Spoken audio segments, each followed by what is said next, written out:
दोस्तों, कैसे हैं आप सब। स्वागत है आप सबका। आज हम बात करने वाले हैं मोटिवेशनल स्पीकर्स के बारे में। ये लोग भी हमारी तरह ही नॉर्मल होते हैं, पर उनका टैलेंट ये कि वो हमें इंस्पायर और मोटिवेट करने में माहिर होते हैं, जिससे हम अपने मुश्किल रास्ते पार कर सकें और अपने गोल को हासिल कर सकें। उनका देखने का नज़रिया हमारे साथ जुड़ने और हमारे दिल में गहरे असर छोड़ने में मदद करते हैं। उनके शब्दों से हमें हौसला मिलता है ताकि हम अपने गोल की तरफ बढ़ने के लिए कदम उठाएं।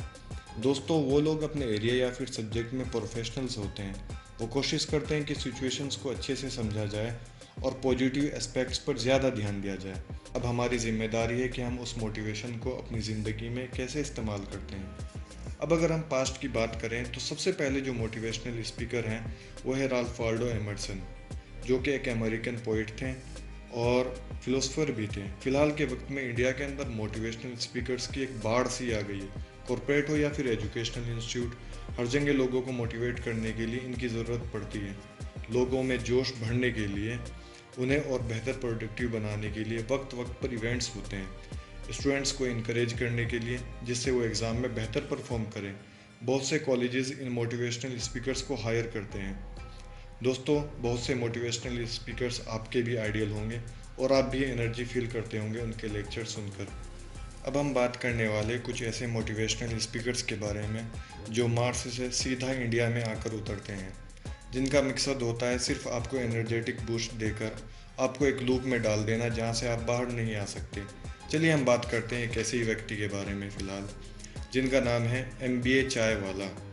कुछ महीने पहले उन पर मीम्स बन रहे थे, ये तो आपको याद ही होगा। ये जिसके साथ भी सेल्फी लेता है उस पर शनि मंडराने लगता है। इट्स मेन उस बंदे का किसी न किसी तरीके से नुकसान हो जाता है। मिस्टर प्रफुल्ल भाई साहब शुरू से ही अपनी स्ट्रगल स्टोरी सुनाने में माहिर हैं और कहानी सुनाने के बाद खुद की फ्रेंचाइजी बेचने का उनके पास एक अलग ही हुनर है। अभी करीब 20 से ज़्यादा FIR उन पर हो चुकी है और ये सब हुआ है उनके फॉल्स क्लेम की वजह से। फ्रेंचाइजी बेचते हुए उन्होंने एश्योर किया था कि हर एक फ्रेंचाइजी को 10,000 तक की प्रॉफिट होगी, मगर ऐसा हुआ नहीं। फ्रेंचाइजी 1,000 तक भी नहीं बना पा रहे हैं। फ्रेंचाइजी लेने वालों का कहना है कि उनका वक्त और पैसा दोनों बर्बाद हो चुका है। अब दोस्तों, ये सब हुआ है प्रफुल्ल भाई साहब की कई हुई बातों पर यकीन करके, ग्राउंड रियलिटी को भूलकर। इसी तरह के और बहुत सारे मोटिवेशनल स्पीकर हैं हमारे इंडिया में, जो आपको अलग अलग इवेंट्स में दिखाई देंगे। उनका पहला और आखिरी मकसद बस आपको चूना लगाना है। फ्री की पॉजिटिविटी आपके अंदर भर देते हैं। वो आपको कोर्सेज बेच देंगे और इन कोर्सेज में वो आपको एंटरप्रेन्योरशिप सिखाएंगे, सेल्स कैसे बढ़ाएं, माइंडसेट कैसे करें, पॉजिटिव कैसे रहें और धंधा बड़ा कैसा करें, भले उन्होंने कभी ज़िंदगी में धंधा ना किया हो।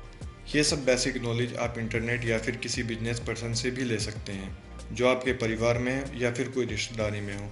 दोस्तों, ये मोटिवेशनल स्पीकर आपको जाने अनजाने में एक टॉक्सिक पॉजिटिविटी परोस देते हैं, जिसका कंसिक्वेंसेस बहुत बुरे होते हैं। दोस्तों, टॉक्सिक पॉजिटिविटी एक तरह का यकीन है जिसमें लोग ये मान बैठते हैं कि कितने भी बुरी सिचुएशन हो, हमें आशावादी रहना है, हमें तो बस ऑप्टिमिस्टिक बने रहना है, चेहरे पर स्माइल बना कर रखनी है। इसलिए ये सब आपकी हेल्थ पर बहुत बुरा असर डालती है। अब अगर बात की जाए हम कुछ कीवर्ड्स की जो ये हमेशा इस्तेमाल करते हैं अपने इवेंट्स में, तो ये हमेशा कहेंगे कि degree is just a piece of paper और 9 to 5 जॉब से एक गुलामी है। खुद का धंधा करो, स्टार्टअप करो और जो मैं कहता हूँ बस उस पर तालियां बजाते रहो। और अगर बात की जाए स्टार्टअप कल्चर की, तो ये सब हुआ 2016 के बाद से, जब अंबानी जी ने 4G लॉन्च किया। 2016 में स्टार्टअप की संख्या 471 थी, पर यह बढ़कर 2017 में 5233 हो गई और अभी बात की जाए 2022 में तो ये करीब 80,000 तक हैं। 90% ये स्टार्टर्स अपने पहले ही साल में ख़त्म हो जाते हैं और इसके पीछे की सबसे बड़ी वजह है वो है पैसों का ना होना, रॉन्ग मार्केट में उतरना, इनोवेशन और रिसर्च का ना होना। हमारे देश में एक बड़ी दिक्कत है अनएम्प्लॉयमेंट की। अनएम्प्लॉयड लोग, लो वेजेस पर काम करने वाले एम्प्लॉय और स्टूडेंट्स ज़्यादातर इनका शिकार बनते हैं। दोस्तों, काम की तंगी, लो वेज और पैसों की तंगी की वजह से लोग जल्दी इनके बहकावे में आ जाते हैं। इनके बेतुके कोर्स और अनप्रिपेयर्ड फ्रेंचाइजी की वजह से लोग एक लूप में फंसते जा रहे हैं। और रही बात अप्स एंड डाउन्स की, तो हर एक इंसान अपनी ज़िंदगी के किसी न किसी फेज़ में ये सफ़र करता है, मगर इसका मतलब ये नहीं कि हम अपनी ज़िंदगी की राह ही बदल दें इनके चक्कर में आकर, जहाँ सिर्फ रिग्रेट और रिजेक्शन ही मिलता है।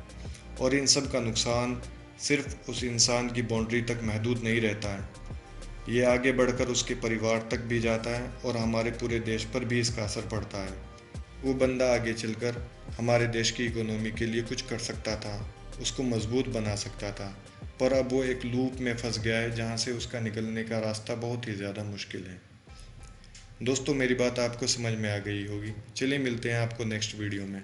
लाइक और सब्सक्राइब करना ना भूलें। आपका अपना दोस्त और भाई।